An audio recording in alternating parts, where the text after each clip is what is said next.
everyone. Hope you're having a great week. On today's episode, no perfect diets, no bad foods. Welcome back to another episode of the Body and Mind Strong podcast, where we talk all things life, fitness, and health. My name is Renee. I'm your host and integrated health coach. The Body and Mind Strong podcast was established to help others create a healthier, happier, stronger self. For more information, please follow me on YouTube and Facebook at Body and Mind Strong. You can also find me at www.bodyandmindstrong.com. I hope you enjoy the following podcast. Okay, before I go into today's topic, I want to do a quick little shameless plug. For those who are interested in strength training in a gym, but is new to it and not sure where to start, well, I've got something for you. I have created a free little guide to get you started, and it just covers the basics to get you going. You can find it on my website on the main page at www.bodyandmindstrong.com. If interested, please check it out. It's called The Beginner's Guide to Strength Training in a Gym. On to today's topic. So, is there a perfect diet? You hear all over the media about diet that is better than the rest and has figured out the secret to losing weight. Well, first of all, you don't want to lose weight. Why? Because you can lose weight easily by taking out an organ or cutting off a limb. No, but seriously, you can lose weight by losing muscle mass or water, which neither you want to do. You don't want to lose weight. You want to lose fat. Remember that. Second of all, there is no perfect diet. Sorry to say, but there is not. There is no magic key that one person found out that makes their product better than everyone else out there. Now, there are a dozen ways to lose fat. The one that will work for you will be the one that you adhere to. Yes, it's that simple. Adherence. I don't know what else to say here, though. Well, except if you can't adhere to a diet, then you will not stay on it and you won't achieve your goal. Keep in mind, a diet is any way you eat, not just to lose fat. It's how you will eat to lose fat. It's how you will eat to gain muscle mass. It is how you will eat to become healthier. And it's how you will eat to maintain your goals. Now on to no bad foods. Yes, I said it. There is no bad foods out there. What is bad is the amount that you eat. Yes, you can get fat eating a healthy diet. And you can get skinny eating a diet full of processed foods. Now, I'm not saying go out and eat like crap. Not at all. What I'm saying is you can have what they call not so healthy foods once in a while and still achieve your goals. Now, I love research and learning as much as I can. I believe you can learn so much from research.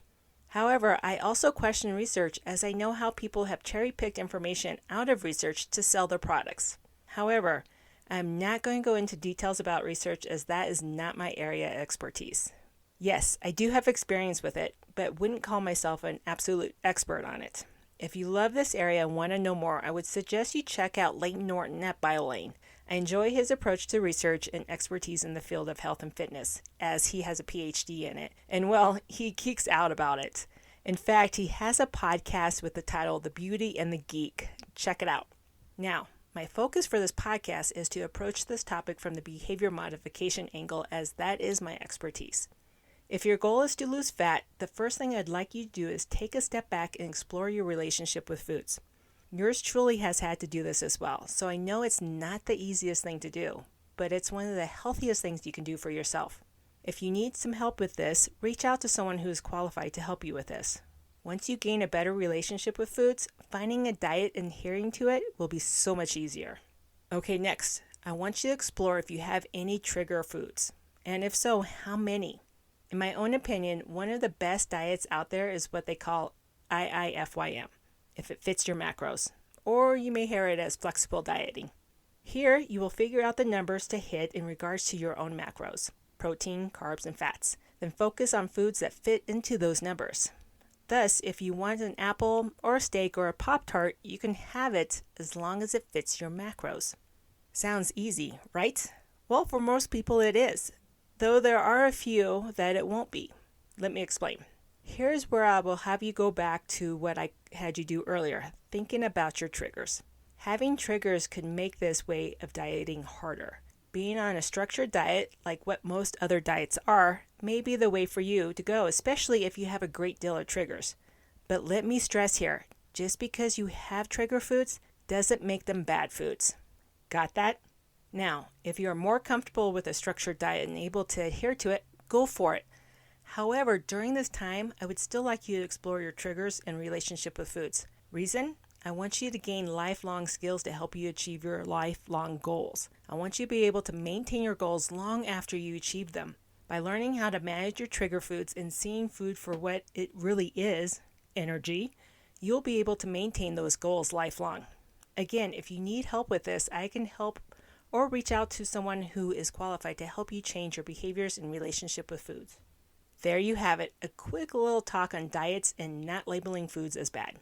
Well, I hope you got something out of this podcast, but if you need me to explain something I mentioned more in depth or have any questions, please let me know.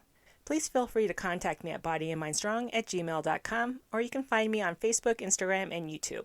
If you really enjoyed this podcast, please click the subscribe button. I would very much appreciate it. Oh, one more thing before I go. I'd like to do another quick little plug. With the move we made this year, I found myself lacking a community of other women who lift and really missing it. So I have just started a Facebook group called Weightlifting Women Over 35. This group is not connected to my business whatsoever. I created it specifically for the community and the support. If you're interested in joining, please check it out. I would love to grow this group with older women who are focused on their health and fitness levels. I'll leave the link in the show notes.